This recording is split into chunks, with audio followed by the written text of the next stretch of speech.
Hello बच्चों, चलिए प्रश्न पढ़ते हैं। निम्न में से कौन सा गुण भौतिक अधिशोषण का है? हमें यहाँ पर प्रश्न के चार विकल्प दिए हुए हैं। ए उच्च विशिष्टता, बी अणुत्क्रमणिता, सी अविशिष्टता, डी इनमें से कोई नहीं। चलिए अब हम प्रश्न की मुख्य अवधारणा देख लेते हैं।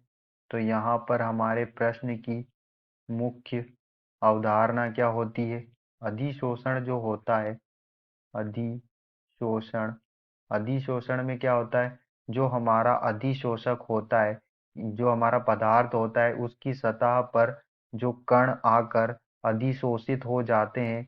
इस तरह से जो पदार्थ होता है उसकी सतह से कण चिपक जाते हैं, अधिशोषित हो जाते हैं। यह हमारा अधिशोषण होता है। अब अधिशोषण जो होता है वो दो प्रकार का होता है। अधिशोषण जो होता है वो कितने प्रकार का होता है? दो प्रकार का होता है। एक भौतिक अधिशोषण और एक रासायनिक अधिशोषण।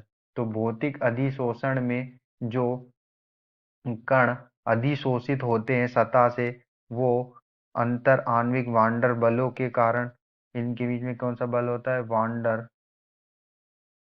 वांडर वाल वांडर वांडरवॉल बल होते हैं। वांडरवॉल बलों के कारण जो अणु होते हैं वो बंधे होते हैं। और रासायनिक रासायनिक अधिशोषण में, जिसे सक्रिय अधिशोषण भी कहते हैं, में जो बंध होता है वो रासायनिक बंध होता है।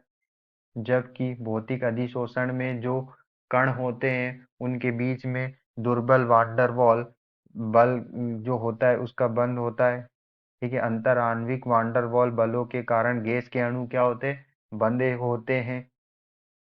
और भौतिक अधिशोषण जो होता है वो विशिष्ट नहीं होता है।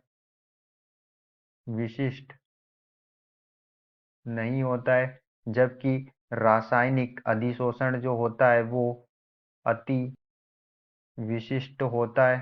अति विशिष्ट होता है। और जो भौतिक अधिशोषण होता है वो उत्क्रमणीय होता है।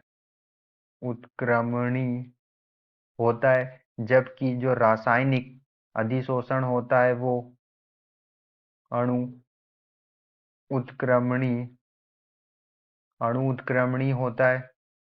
और यहाँ पर जो हमारा भौतिक अधिशोषण होता है, ये इसमें जो ऊष्मा होती है वो क्या होती है? कम होती है।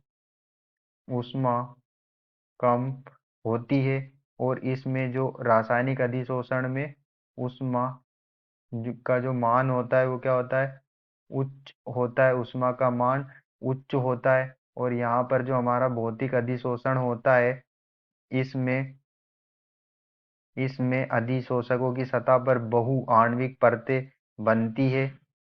और जो हमारा रासायनिक अधिशोषण होता है यहाँ उच्च दाब पर एक आणविक परत बनाती है।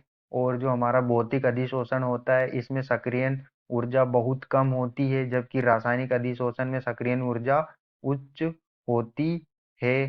तो यहाँ पर हम देख सकते हैं कि जो हमारा भौतिक अधिशोषण होता है वो विशिष्ट नहीं होता है और उत्क्रमणीय होता है। जबकि हमारा जो रासायनिक अधिशोषण होता है वो अति विशिष्ट होता है और अणुत्क्रमणीय होता है। तो हम यहाँ पर अपने विकल्प चेक कर लेते हैं। हमें भौतिक अधिशोषण का गुण देखना है। कौन सा भौतिक अधिशोषण का गुण है? तो जो अधि ए हमें दिया है, उच्च विशिष्टता होते हैं। तो उच्च विशिष्टता जो होती है वो रासायनिक अधिशोषण की होती है। तो ये हमारा आंसर नहीं होगा। अणुत्क्रमणीय होते, ये भी रासायनिक अधिशोषण का गुण है। अविशिष्टता, तो ये जो है ये हमारा आंसर होगा। आंसर सी जो है हमारा भौतिक अधिशोषण का गुण है। और इनमें से कोई नहीं। तो जो हमारा सी है यही हमारा आंसर होगा। आशा करते हैं आपको समझ में आया होगा। धन्यवाद।